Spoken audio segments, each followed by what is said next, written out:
Nous habitions une petite ferme très ancienne qui était bordée de forêts sur 3 côtés.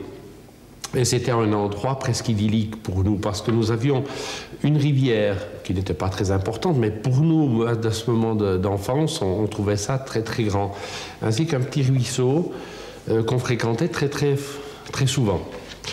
Et cette ferme très ancienne n'était pas équipée d'électricité. On devait s'éclairer à la bougie. J'ai vague souvenir, disons, qu'on avait une frayeur du feu, du fait de s'éclairer à la bougie.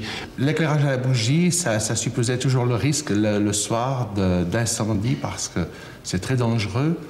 Et les devoirs se faisaient à la bougie, la lecture du journal à la bougie, c'était assez parfois difficile. Et pour nous, lorsque l'électricité est arrivée, alors ça a été vraiment un miracle.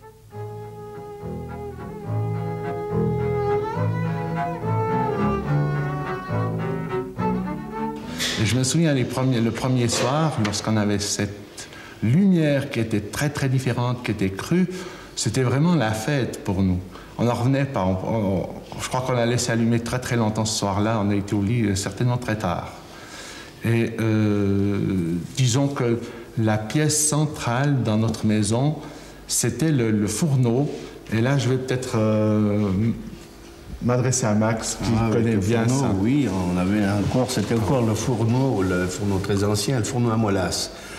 Le fourneau qui se chauffait avec des fagots ou des fascines, du bois, n'importe. Ça, c'était formidable parce qu'il y avait un banc à côté. L'hiver se passait autour de ce fourneau. On y était souvent. On a même eu joué aux cartes sur le fourneau. Ces fourneaux-là, c'était la pointe de chauffage pour toute la maison. On ouvrait les portes d'un côté et de l'autre pour que ça chauffe un peu toutes les pièces. Mais c'était formidable. Avec cette lumière qui était arrivée, le fourneau qui était chaud, on passait des soirées, mais formidables, là autour. Je crois que toi, tu t'en rappelles aussi, là, quand... Ah oui, tout à fait. Oui, j'étais plus jeune, là, quand j'étais autour de ce fourneau. Et puis, à ce moment-là, c'était encore des souvenirs. Le fourneau, il rendait service, là.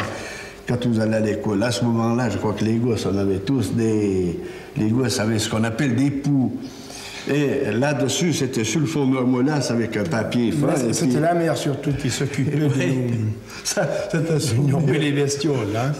C'était une tradition dans les écoles de campagne. C'était une tradition. À ce temps-là, il faut dire autrement, on avait tous des habitants sur la tête. On a des bons souvenirs, c'est justement avec cette volaille qu'on avait, cet élevage, ces poulets et tout ça. On avait dû acheter 2 jeunes chiens pour garder cette volaille à cause qu'on était dévorés par les éperviers, vu qu'on était près des forêts.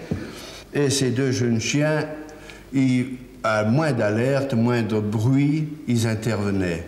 Et je me rappelle un jour, là, ils étaient dedans l'appartement. Ils entendent crier les poules, ils ont dit ça y est, ils ont cru que les poules étaient attaquées par un épervier. Alors, vu que la porte était fermée, les chiens, qu'est-ce qu'ils ont fait? Ils ont passé par la fenêtre, ont ramassé les pots de fleurs, ils ont passé tout à travers pour aller sauver une poule qui était prise par un épervier. Ça, ces 2 chiens, ils étaient formidables. On les avait dressés, ils s'étaient faits d'eux-mêmes.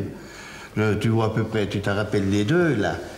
Oui, effectivement, c'était 2 bergers appenzellois qui étaient absolument adorables.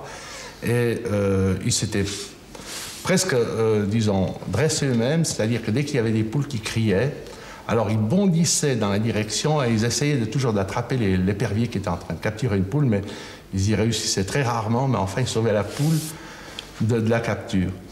Et on a eu dans toutes nos promenades, on les prenait toujours avec nous. Et c'était très amusant parce qu'ils connaissaient la forêt aussi bien que nous, ces 2 chiens. Et on était très attachés.